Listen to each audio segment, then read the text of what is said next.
He believed that by noon he would own another $250 million and the applause of every investor in the room, but Sheikh Omar Al-Hadid had no idea that the quiet woman being stared at near the back wall was carrying the one folder that could freeze his entire empire. The Royal Crescent Summit Hall in Dubai shimmered like a monument to untouchable wealth. Gold-trimmed chandeliers spilled warm light across polished marble floors. Crystal water glasses lined tables where sovereign investors from London, New York, Riyadh, and Zurich murmured over contracts worth more than most American companies earned in a year. Men in tailored black suits stood beside men in flowing white robes, each wrist decorated with watches that could buy suburban homes. At the center of that glittering room stood a raised signing platform draped in velvet, waiting for the ceremony everyone had flown across oceans to witness. A $250 million commitment into Horizon Mineral Expansion Fund, Sheikh Omar's latest masterpiece, was supposed to make headlines before sunset. Cameras were already positioned. Financial reporters whispered into microphones. Lawyers shuffled embossed folders. And then there was Claire Bennett. 36 years old. Light brown hair tied in a loose knot. Grey cardigan that looked too plain for a room drowning in designer labels. Low black flats instead of heels. A weathered tan document case tucked tightly beneath one arm. She looked less like someone entering a billion-dollar summit and more like a quiet office employee who had wandered into the wrong ballroom by mistake. Which was exactly why no one thought twice before judging her. Several guests glanced over their champagne flutes and dismissed her in seconds. One investor from Manhattan frowned as if the sight of her offended the symmetry of luxury. Near the front, Vanessa Reed, the event director, adjusted her silk blazer and noticed Claire stepping cautiously toward the reserved investor section. Vanessa's smile vanished immediately. She crossed the marble floor with the clipped urgency of a woman whose entire career depended on controlling appearances. She said, her voice low but sharp enough to turn nearby heads. This seating area is reserved for principal investors and executive counsel. Claire stopped. Her fingers tightened around the document case. I understand, she replied softly. I just need 30 seconds with Mr. Doyle before the signing begins. It concerns the Horizon Compliance Review. Vanessa blinked once, then looked Claire up and down, from the faded cardigan to the sensible shoes, and the judgment settled in her eyes like a lock clicking shut. Compliance staff do not interrupt international closings, she said. If you have paperwork, leave it with registration. A few people nearby smirked. Someone actually chuckled. Claire opened her mouth as if to explain further, but before she could, another voice joined in. What seems to be the confusion? Marcus Doyle, chief legal counsel for the fund, approached with a silver pen in one hand and visible irritation on his face. He was the kind of American corporate attorney who wore confidence like armor, navy suit flawless, white smile rehearsed, every sentence sounding like a billing invoice. Vanessa gave a tight laugh. Apparently someone from compliance thinks this is the right moment for clerical questions. Marcus turned toward Claire and gave her the same dismissive glance one might give a delayed package. Then she's clearly mistaken. More eyes turned now. More whispers. Claire could feel them measuring her, reducing her, filing her away as insignificant before she had spoken 10 full words. But she did not leave. She stood there beneath the gold lights, one quiet woman surrounded by a room built to worship power, and in that moment, though no one in the hall realized it yet, the first crack had already formed in Sheikh Omar's perfect morning. Marcus Doyle did not even offer Claire the courtesy of a full stop in conversation. He glanced at the tan document case under her arm, then toward the signing platform where Sheikh Omar was already shaking hands with foreign investors, and his jaw tightened with annoyance. Whatever this is, he said, lowering his voice into that polished corporate tone designed to sound civil while meaning the opposite, it can wait until after the ceremony.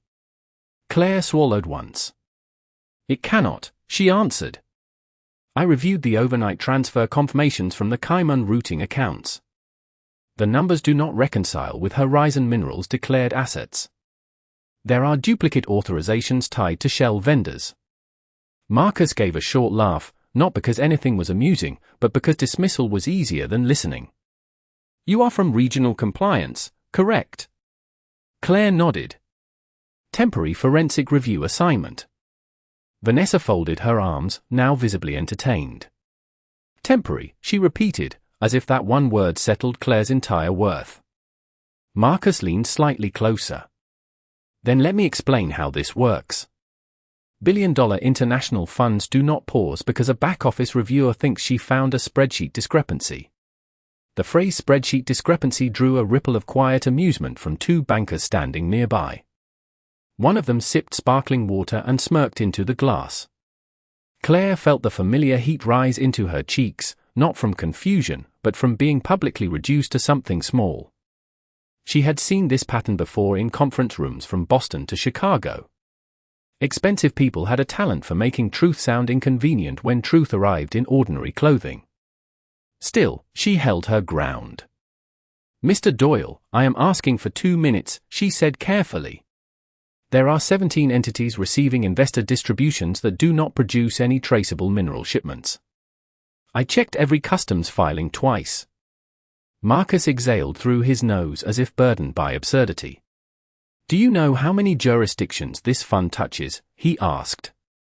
Do you understand sovereign diversification structures? Offshore procurement? International tax buffering? Each question came less as inquiry and more as a public lesson for the audience now pretending not to watch. Claire answered quietly, yes. That is why I know this is not buffering. Vanessa shook her head and gave a brittle smile toward a nearby guest. This is unbelievable.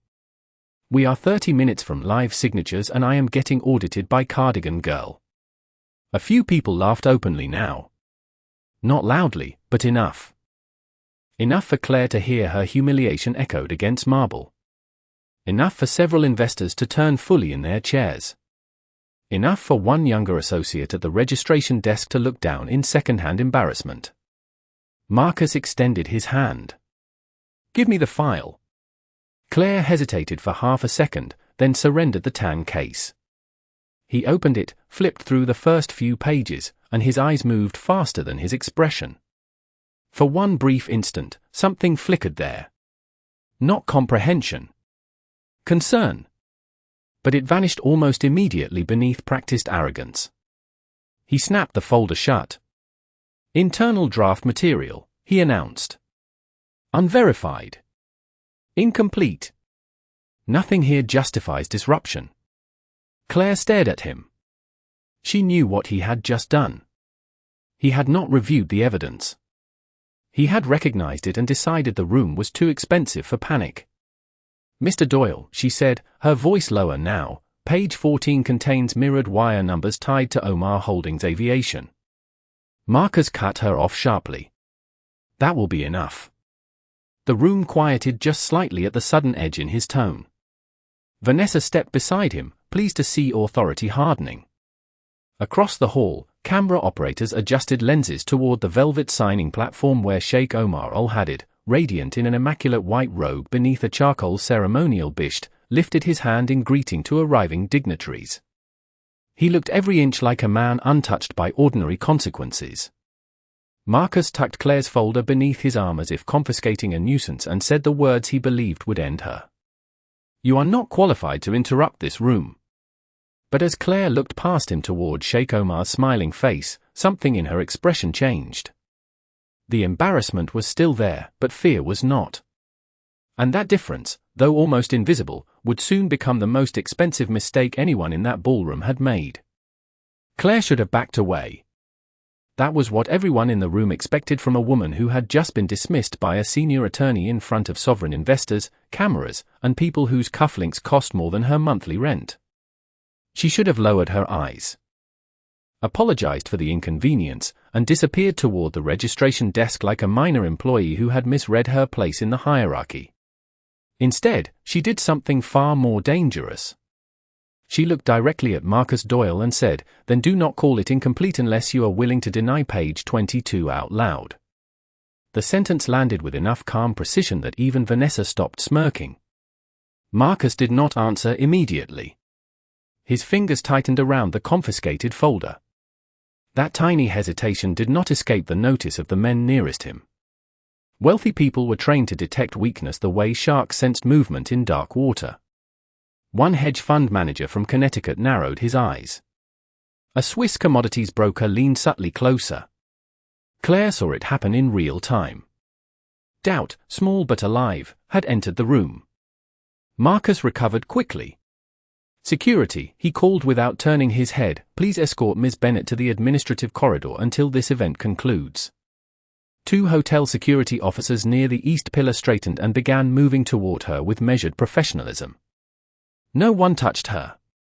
No one raised a voice. But the message was clear enough. Remove the problem before the cameras notice. Vanessa gave Claire a final thin smile that practically glowed with superiority.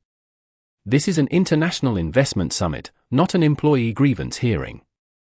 Another light burst of laughter scattered across the nearest tables. Claire heard every bit of it. She heard crystal glasses clink. She heard whispered comments in British and Arabic accents. She heard one American investor mutter, "Some people really do not know when to quit." The humiliation was no longer private. It had become part of the ballroom's entertainment. Across the hall, a string quartet near the gold staircase transitioned into a softer piece as if the morning itself were determined to remain elegant no matter who was being quietly erased. Sheikh Omar stepped onto the velvet signing platform, greeted by flashes from financial media cameras. His expression was composed, regal, almost benevolent. He lifted one hand toward the audience, accepting nods of admiration like a man receiving tribute rather than investment. Claire watched him for 3 silent seconds. Then she spoke, not to Marcus, not to Vanessa, but loud enough for the nearest microphones to catch the edge of every word. "Before anyone escorts me out, perhaps Mr. Doyle would like to explain why investor capital marked for mineral expansion purchased a Gulfstream G700 under Omar Holdings Aviation 3 months ago." The room changed. It was not dramatic at first. There was no gasp, no shouting, no cinematic collapse. It was subtler and therefore more powerful. Conversation stopped mid-sentence.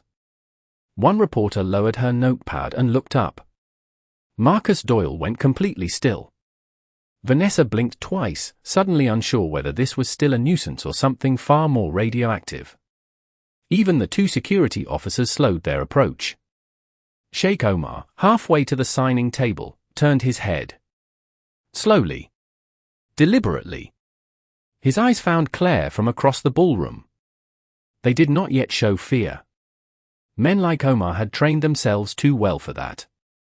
But they showed recognition, and recognition was enough.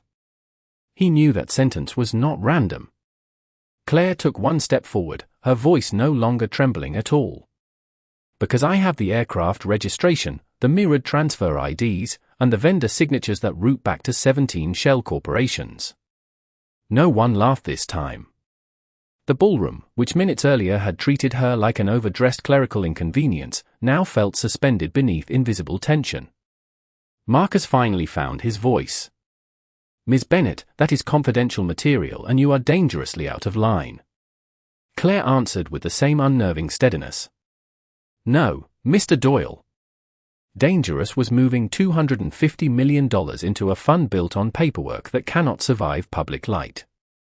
And under the chandeliers, with every wealthy eye now locked on the woman they had wanted removed, Sheikh Omar Al-Hadid stopped walking. For the first time that morning, Sheikh Omar Al-Hadid did not look like a man surrounded by loyal admirers. He looked like a man calculating distances, exits, witnesses, and consequences all at once. The cameras were still rolling. The investors were still seated. The contracts were still spread across the velvet signing table. But the atmosphere had shifted so sharply that even the violinists near the staircase seemed to lose confidence in their own music. Marcus Doyle moved quickly, stepping halfway between Claire and the platform as if his expensive suit alone could contain what had just been released. "Everyone," he said with a strained smile that did not belong to a calm man, "there is no cause for concern. We are dealing with an internal documentation misunderstanding." Internal documentation misunderstanding. The phrase floated into the ballroom like tissue paper trying to cover broken glass. It convinced no one.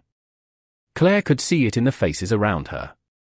Men who had spent decades multiplying money did not trust smiles under pressure. They trusted instincts.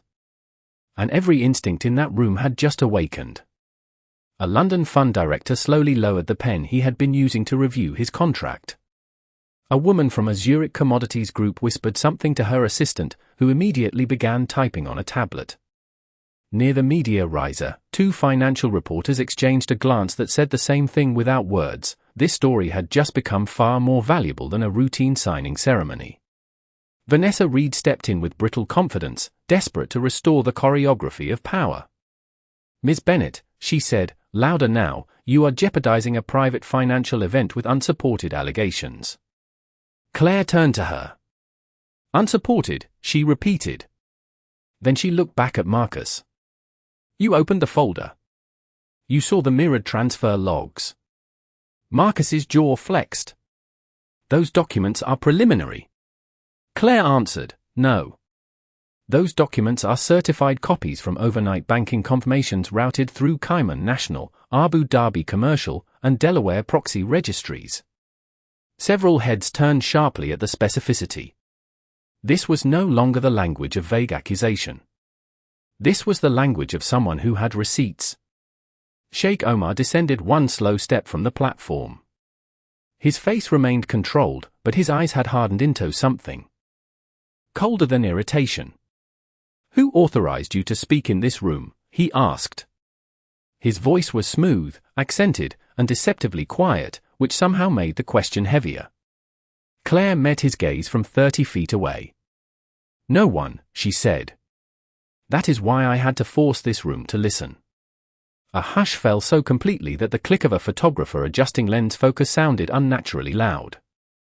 Omar studied her as if trying to place where such calm could come from in a woman he had already categorized as harmless. Men like him believed hierarchy was a natural law. Expensive table meant powerful person. Plain cardigan meant replaceable employee. The possibility that truth might arrive wearing discount office shoes had never entered his worldview. Marcus raised his hand toward the audience. "Ladies and gentlemen, I strongly advise that we proceed with the scheduled signatures while our legal department addresses this distraction privately." Distraction privately. Another phrase designed to reduce an earthquake to a clerical hiccup. But one investor near the front finally spoke. "I would rather hear the allegation before I wire $70 million. His American accent cut through the room with blunt practicality. A murmur followed immediately. Another voice joined from the left side. "As would we." Then another. "This concerns asset legitimacy." In less than 10 seconds, the ballroom had performed the cruelest reversal in elite society. The same crowd that had enjoyed Claire's embarrassment now wanted her information. Vanessa looked stunned. Marcus looked trapped. And Sheikh Omar, still holding his ceremonial composure by force alone, realized he no longer controlled the timetable. Claire saw the exact second it happened. The room had stopped belonging to the billionaire. It belonged to the unanswered evidence. She drew in one steady breath and said the words that made several attorneys at the rear table stand up at once. "Then I would like access to the main projector, because page 31 is where the real numbers begin." No one volunteered to move. That was the strange thing about rooms built on money and authority. People spent their entire lives pretending. Confidence was natural, but the moment uncertainty entered, every polished gesture became hesitant. Marcus Doyle looked toward the technical booth near the rear wall, clearly intending to signal the projector operator not to cooperate, but he was half a second too slow. "Let her show it," the American investor in the front row said firmly. "If this is nonsense, we lose 3 minutes. If it is not nonsense, we lose a great deal more." Several heads nodded. Practical greed had now overpowered social courtesy. Vanessa Reed opened her mouth to object, then closed it when she realized she no longer had the room's emotional permission to control anything. Claire did not wait for formal approval. She stepped toward the media console with calm, measured strides, the same grey cardigan still hanging plainly around shoulders that should have looked intimidated but somehow did not. One of the audio technicians, a young man in a black headset who had spent the morning taking cues from billionaires, looked uncertainly toward Marcus. Marcus stared back at him with a warning glare. Claire quietly set a silver flash drive on the console and said, "Please." It was such a simple word. No demand. No theatrics. Yet something about her steadiness made refusal feel cowardly. The technician inserted the drive. For one suspended second, all that glittering wealth waited on the mercy of a loading screen. Then the ballroom's giant projection wall flickered to life. A spreadsheet appeared first. Dense columns. Dates. Routing numbers. Vendor names. Not visually dramatic, but devastating to anyone who understood money. Claire stepped beside the screen and spoke with the clear restraint of someone who had repeated these numbers in her mind for nights without sleep. These are the investor disbursement transfers issued over the last 91 days from Horizon Mineral Expansion Fund. She clicked once. Red circles appeared around 17 receiving entities. These companies were listed as logistics and extraction partners in Oman, Morocco, and Kazakhstan. Another click. Customs records appeared. None of them shipped a single pound of registered mineral product. A visible stir moved through the audience. Claire continued. No copper. No lithium. No cobalt. Nothing. The silence grew denser. She clicked again.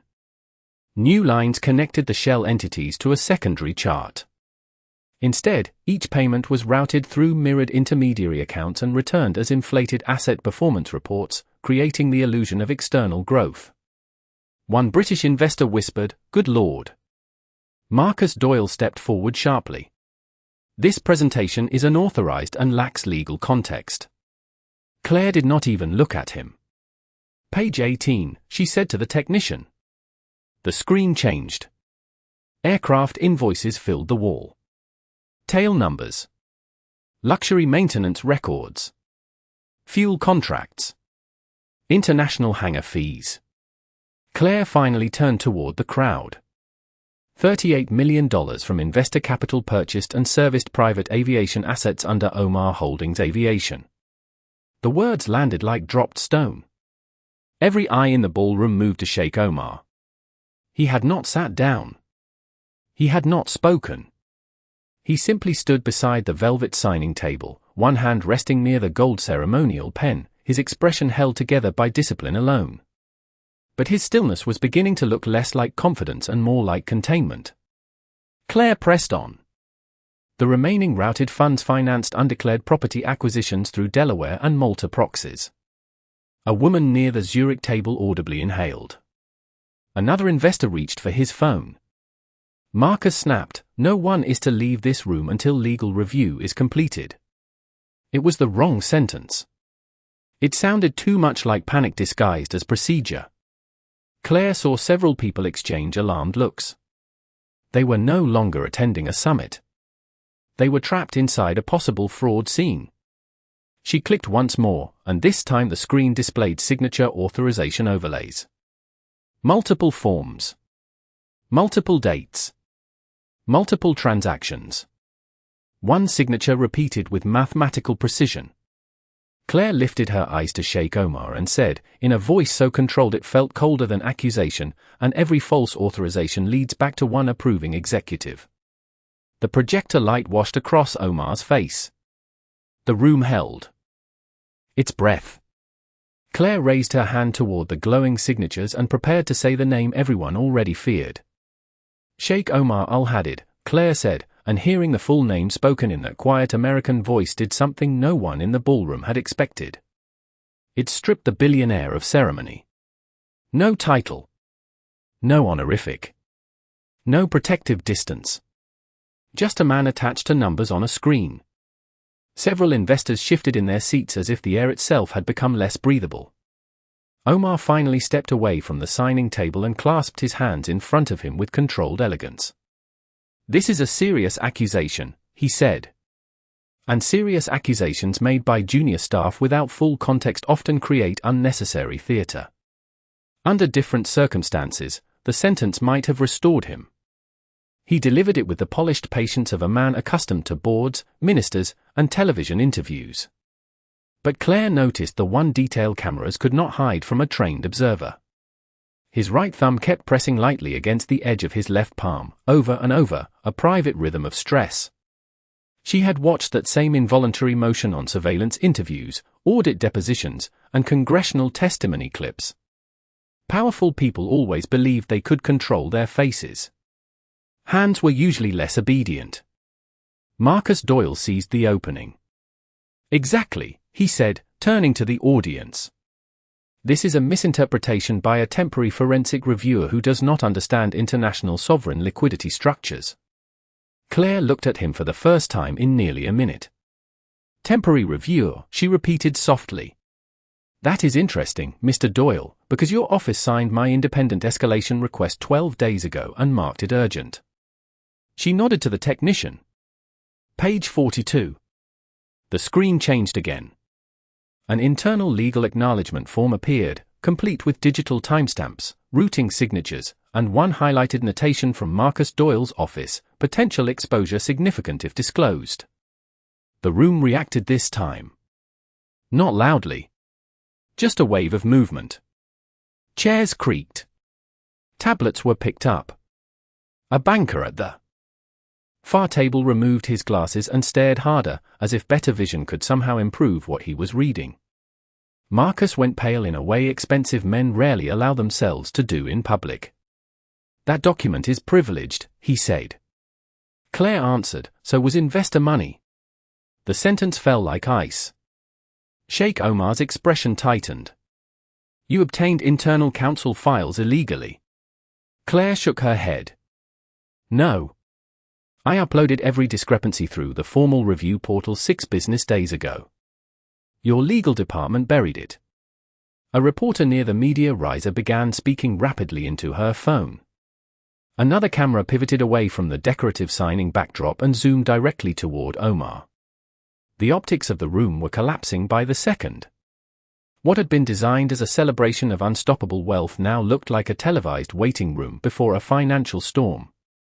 Claire could feel every eye on her, but the fear that should have come with that attention had already burned off. She had spent the last 6 months in a windowless Boston forensic office tracing decimal points that did not behave honestly. She had skipped weekends, slept beside printouts, and watched the same 17 shell entities loop money in circles so precise they looked almost elegant. Fraud at this level was never messy. It was beautiful on paper until someone forced it under sunlight. And sunlight was exactly what this ballroom had become. Omar took one deliberate step forward. "Miss Bennett," he said, his tone lower now, "you are making assumptions from fragments." Claire did not flinch. "Then explain the federal pre-notification." The words hit harder than any chart had. Marcus's head snapped toward her. Vanessa actually whispered, "Federal." Claire nodded once to the technician. Final page. The screen shifted to a government correspondence header with redacted case references and one visible line: coordinated observation requested during public signing event. This was no spontaneous employee complaint. This was a timed unveiling. A staged exposure. Claire turned fully toward Sheikh Omar, and for the first time all morning, the billionaire's face lost its practiced serenity. Not dramatically. Just enough. Enough for the investors to see his eyes stop searching for control and start searching for escape. The room went completely silent as Claire folded her hands in front of her and said, "I was never here to ask anyone to listen. I was here to make sure they witnessed what happened next." The back doors opened so quietly that at first only the nearest reporters noticed. 3 men and 1 woman in dark federal business attire entered without hurry, each carrying slim credential cases, each wearing the unmistakable expression of people who had walked into rooms like this before and watched expensive confidence evaporate. No one announced them. No dramatic interruption was needed. The government letter glowing on the projection wall had already done that work. A financial correspondent near the center aisle whispered, "This is real," and those 3 words spread faster than any formal statement could have. Investors who had spent the last hour smiling for ceremonial photographs were now pulling out phones, texting assistants, forwarding legal alerts, checking whether their wire transfers had fully cleared. One elderly commodities chairman from Houston quietly pushed his unsigned contract 6 inches away as though physical distance from the paper might protect him. Marcus Doyle moved first, but not with authority anymore. With urgency. "Ladies and gentlemen, please remain calm while we verify the authenticity of this material," he said, though the tremor in his voice betrayed how little calm remained inside him. Verify authenticity. It sounded pathetic now. Too late. Too defensive. Too rehearsed. Claire stepped away from the projector light and let the evidence remain hanging over the ballroom like judgment written in numbers. She did not need to keep talking. The truth had reached that powerful stage where silence became louder than explanation. Sheikh Omar finally spoke again, but this time the velvet smoothness had thinned. "This summit is being manipulated," he said. "There are competitors who benefit from disruption." It was an intelligent attempt, perhaps his last viable one. Shift the narrative from fraud to sabotage. Suggest conspiracy. Invite doubt. But one of the federal officials had already reached the front aisle, opened a credential wallet, and addressed him in a measured American tone that carried to every microphone in the room.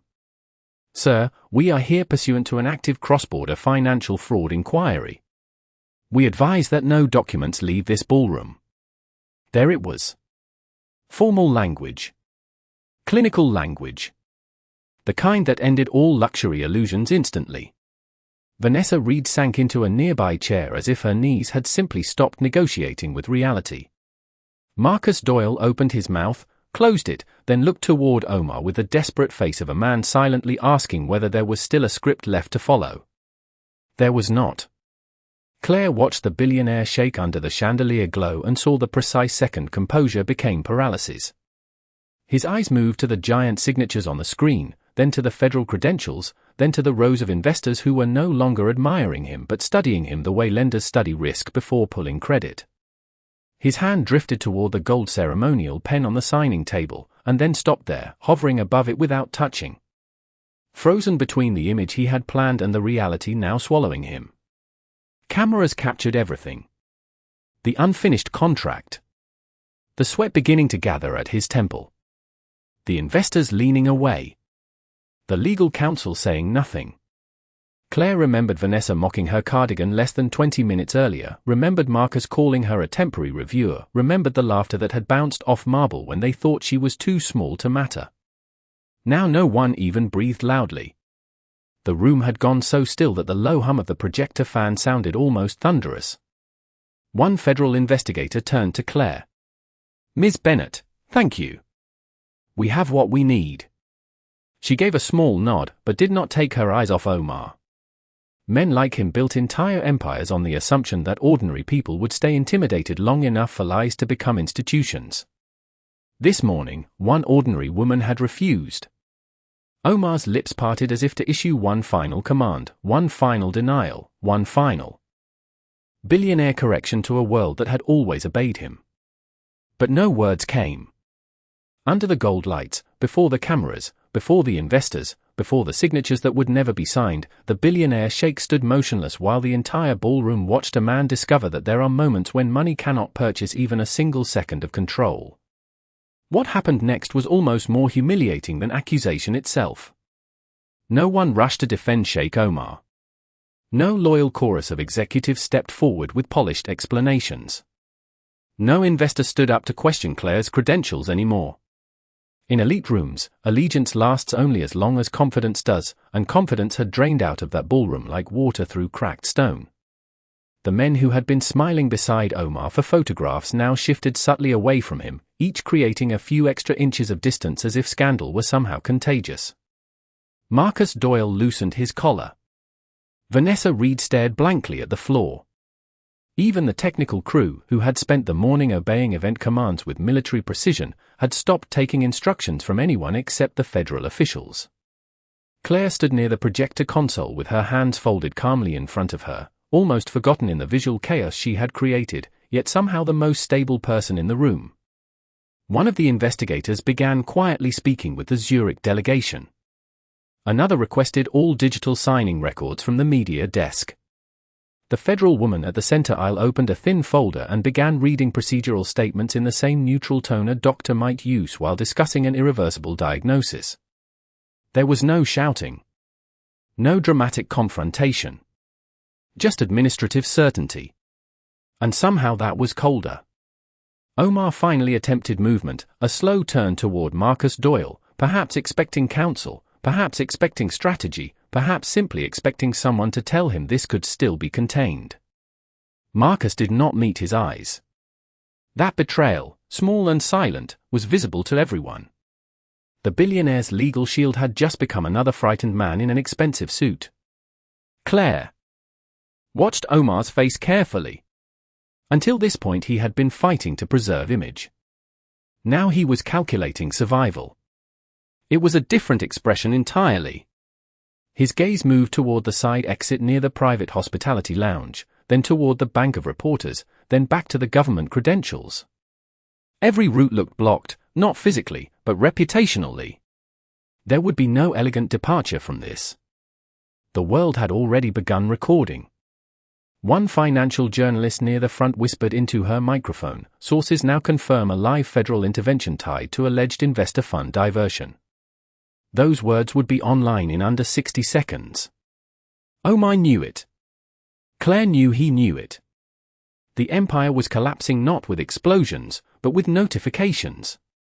Phones around the ballroom began vibrating almost in chorus. Legal assistants were receiving emergency emails. Board members were seeing stock alerts. International partners were getting forwarded screenshots of the projection wall. The scandal had left the room before Omar ever took a second step. An investor from Texas stood up and said flatly, "My office is freezing all pending commitments until every beneficial ownership document is independently reviewed." Another followed. "As are we." Then another. "And we will require immediate third-party tracing." One by one, billions of dollars in promised trust evaporated through polite business language. That was the true execution. Not handcuffs. Not raised voices. Just capital walking away. Omar closed his eyes for one brief moment, perhaps the first honest moment he had allowed himself all morning. When he opened them again, he looked older. Not in years, but in certainty. The chandelier light that had once made him look untouchable now only illuminated a man standing alone beside unsigned papers. Claire remembered the first instant she entered this hall, the glances, the smirks, the amused little laughs because her cardigan did not belong among silk ties and custom robes. Yet now every face that had dismissed her wore the same expression, the uneasy respect reserved for the person who saw disaster before everyone else did.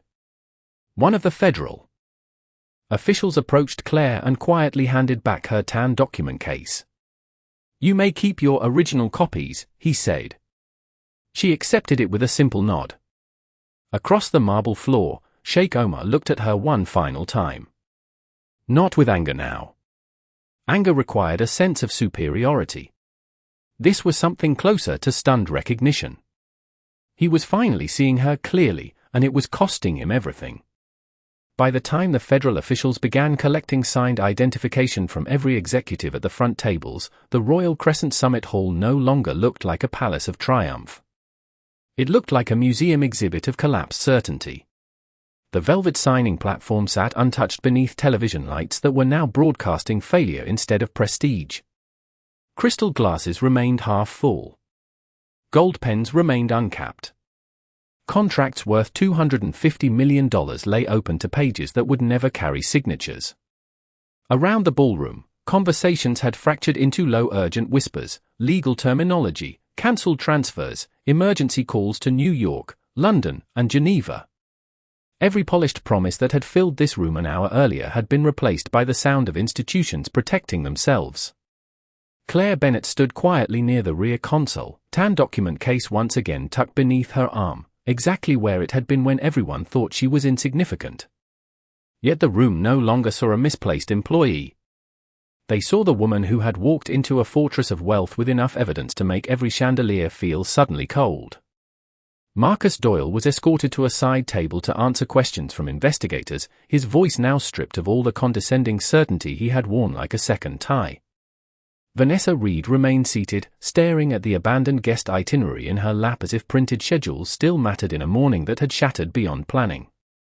And Sheikh Omar Al-Hadid stood alone beside the unsigned contracts, no advisors close enough to whisper strategy, no investors close enough to offer loyalty, no cameras angled anymore to make him look majestic.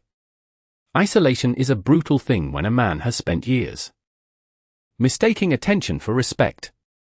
One of the federal officials approached him with another procedural request, and Omar gave a slow nod, but the movement looked mechanical, almost detached, as though his body had not fully accepted what his empire already had. Claire watched him for a moment longer. She had spent 6 months tracing false ledgers, mirrored accounts, proxy deeds, and aviation invoices. She had watched ordinary pension funds and charitable endowments disappear into elegant spreadsheets designed by people who assumed no one patient enough would ever connect the dots. She had not come for applause. She had not come for revenge. She had come because someone in rooms like this had to be willing to remain unimpressed by gold trim and billion-dollar smiles. One of the reporters approached her cautiously. "Ms. Bennett, did you know this would happen today?" Claire looked at the glowing projection wall where Omar's repeated signatures still hung like an accusation too large to erase quickly. Then she answered with the same quiet steadiness that had unnerved the ballroom from the start. "I knew numbers do not lie forever." The reporter lowered the microphone slightly, perhaps sensing that anything louder would ruin the gravity of the moment. Across the hall, Omar lifted his eyes one final time and met Claire's gaze. There was no speech between them. None was needed. His frozen silence had become the loudest confession in the room. The billionaire who entered this hall expecting admiration would leave it as a cautionary headline. And the simple woman they laughed at for wearing a grey cardigan had walked out carrying nothing more glamorous than a tan folder and the truth. Because marble floors can echo with wealth, chandeliers can shine on expensive deception, and cameras can be hired to celebrate power, but in the end, none of it can save a person who forgets the oldest lesson in every room that mistakes appearance for worth. The quietest voice is often the one holding the final number.